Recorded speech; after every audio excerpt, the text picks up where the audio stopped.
Então, gente, o escritor João Braga é uma das referências hoje quando falamos de moda no Brasil. E referência para o mundo acadêmico, sobretudo. São vários livros lançados e o João vai revelar aqui para a gente que é um cara, um profissional que lida muito bem com a vida sem estar conectado ao telefone celular. É isso que vocês vão acompanhar nessa matéria que está super interessante.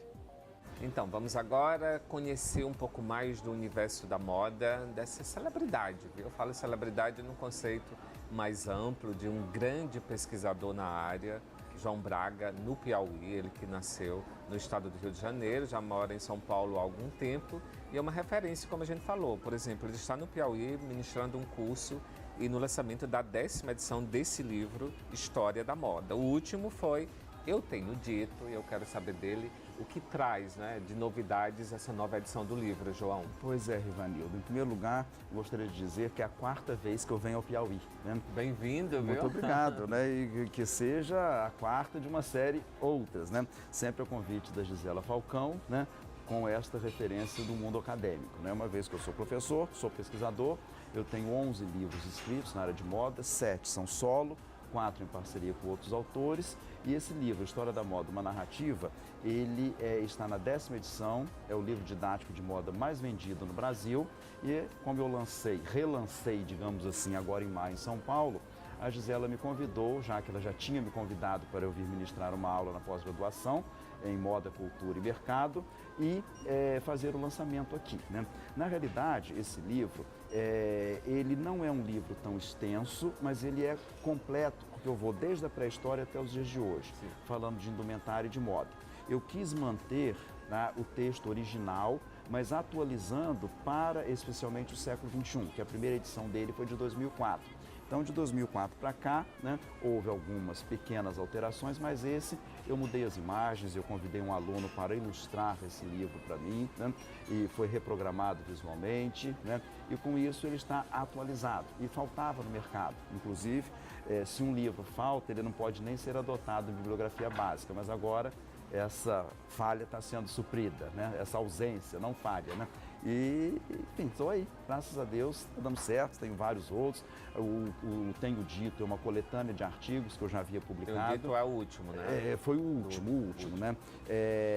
Mas tem esse outro aqui, Um Século de Moda, que eu percorri o século XX ano a ano, né, contando o que eu considerei importante para a história da moda, de 1901 até 2000. Então são pequenos textos, como se fossem resenhas, né? E ali eu vou falando o que eu achei importante.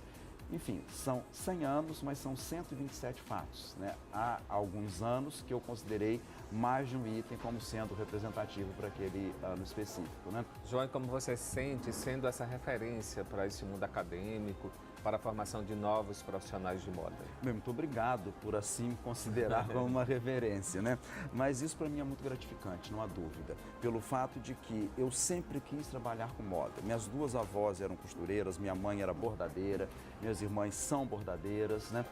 E isso no estado do Rio de Janeiro, né? E com isso eu estava talvez no meu DNA familiar ou no meu DNA cultural, essa referência de moda, né? Estudei artes, né? Fiz 2 cursos superiores em arte, comecei a me especializar não só na história da arte, como também em história da moda, porque eu queria. Eu trabalhei 12 anos numa companhia de tecidos, desenhando estamparia, e quando eu vi, eu estava completamente inserido nesse mundo acadêmico, o que me deixa muito assim feliz pelo fato de que eu sempre gostei de estudar, sempre gostei de ler, né?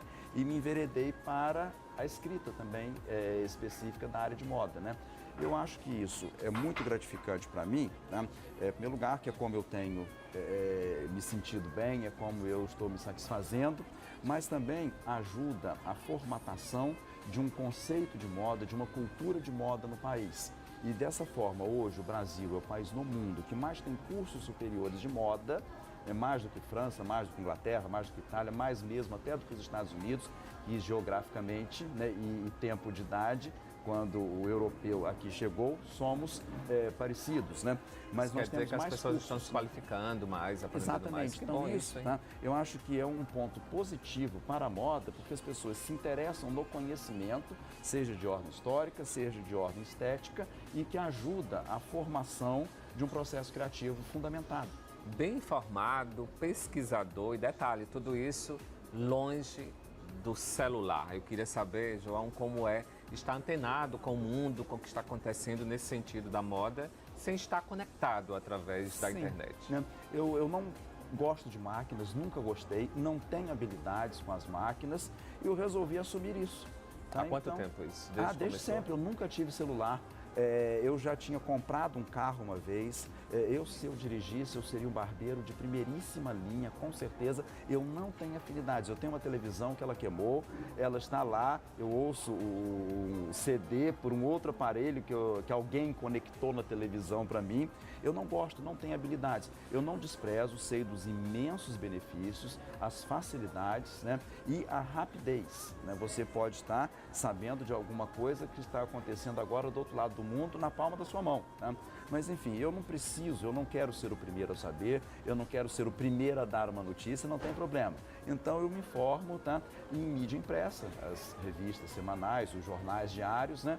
Eventualmente vejo uma televisão, mas eu não deixo de estar informado, seja nos assuntos em geral e especificamente na moda. E quem quiser encontrar o João tem que então ligar no telefone fixo. Normalmente eu não estou em casa e tem uma secretária da Telefônica. Eu tinha até uma secretária eletrônica e a secretária eletrônica quebrou, eu mandei consertar, mas eu não sei reinstalar. Então agora a Telefônica colocou uma secretária digital, uma secretária light, sei lá como eles chamam, e eu retiro com dificuldade, fui apertando os botõezinhos lá, né, para ter a minha senha para retirar os recados. Não, tá, que eu seja limitado para não aprender. Né? Eu acho que eu aprenderia, se eu aprendi outras coisas na vida, aprenderia a lidar com uma coisa que não é tão difícil. Mas eu não quero ser um dependente de uma máquina. Isso também não é uma tecnofobia, não é? Não é tecnofobia, eu não tenho fobia às máquinas, não. Eu não quero ser dependente, eu prefiro os livros. Eu tenho uma biblioteca absurdamente grande, com 9 áreas, né?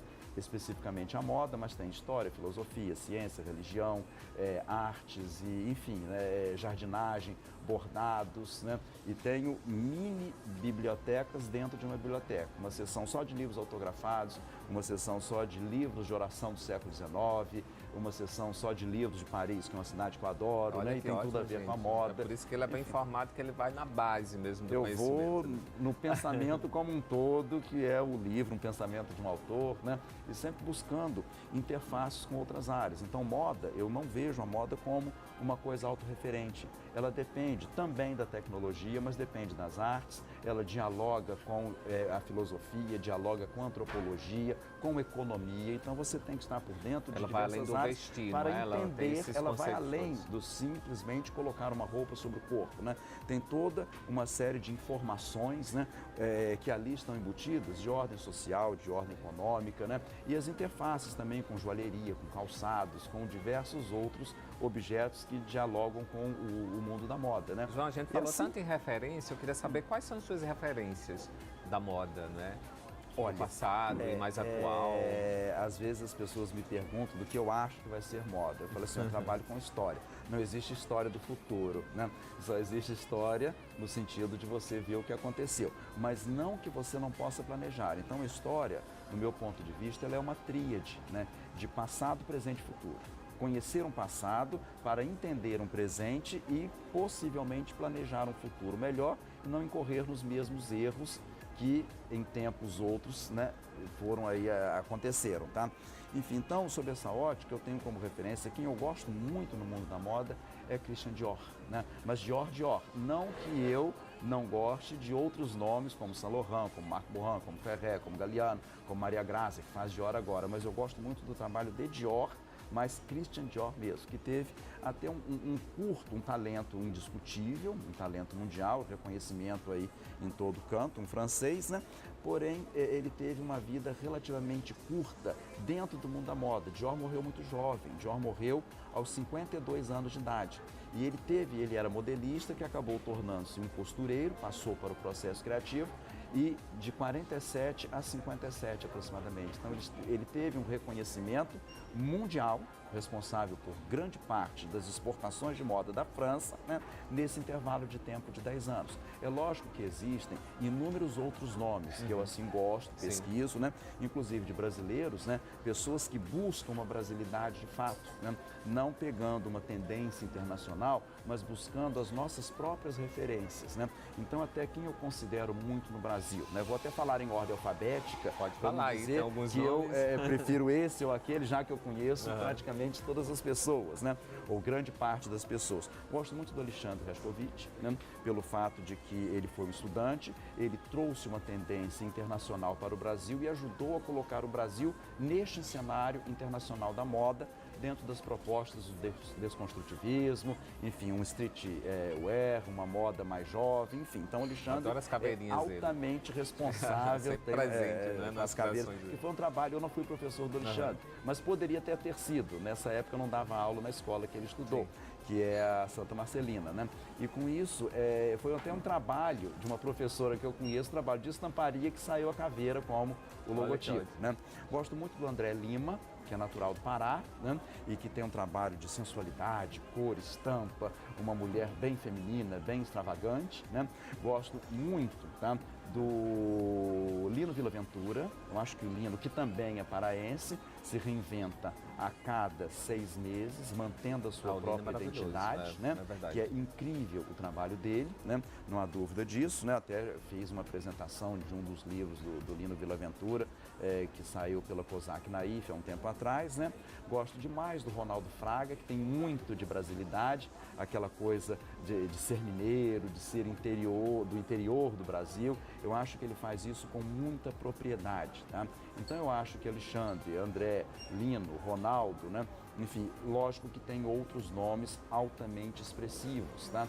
Eu os considero maravilhosamente dentro de uma posição muito bonita. Eu tenho curtido muito e até feito uma certa parceria para textos para Marta Medeiros, né, que é de Alagoas e que faz um trabalho belíssimo em vendas. Ela consegue se superar também com novos produtos e ela tem me convidado para escrever alguns textos contextualizando essa questão de brasilidade, né? Enfim, então eu acho que são... Você conheceu alguma coisa da moda do Piauí nesse período, nessas visitas de 4 anos? Ah, conheci, lógico, né? A Gisela sempre me leva nos lugares, me põe em contato com os alunos. Agora mesmo, parece que esses dias aconteceu um trabalho de alunos chamado Piauilismo, né? Piauilismo. Enfim, e os alunos vieram me mostrar trabalhos incríveis, e valorizando isso que eu considero uma das possíveis identidades da moda no Brasil, ou da moda brasileira, que é o trabalho, a valorização do trabalho artesanal. Né? E você continua criando, né? Tô vendo eu continuo. Essa aqui é uma das minhas camisas que minha tia bordou, eu desenho, e elas vão bordando, vão interferindo, né?